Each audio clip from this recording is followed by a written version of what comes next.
All right, so where I'm at now is I've got the inner rocker panel all set exactly where I want it. So what I've done is gone in here and used some sheet metal screws to hold it down good and snug against the metal. Got some clamps to hold it tight in the side here, and then I used a sharp awl to scratch my line along there, so that way I'm able to see it well.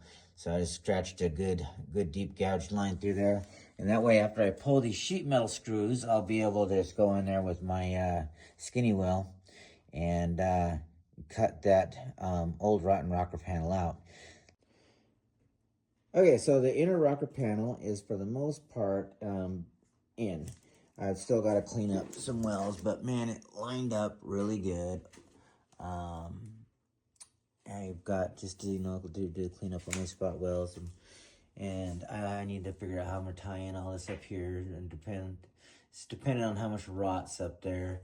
All right, so now that I got my inner rocker panel in, I'm now placing the lower A-pillar here, and as in my previous video, I had drawn a line there as a reference point initially of where this overlapped the other one. So it gives me a good starting point to make sure that it should be where it's going to be at for the curves and everything. And now I'm going to go into the back side here and scribe that across there. Use a scribe to draw my line so that way I know where to cut that off at from the back side. All right, so I've got that corner cut and in place and kind of holding in with the little butt joint pieces there. I'm gonna start tacking it in and molding it around, but it's looking pretty good right at the moment.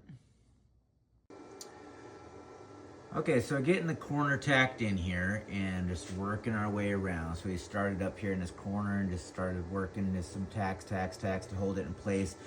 Took a little bit to mold this corner in right there, mold it in, like contour it just right so that way it's matching up right, but it's coming along and we'll start filling it in.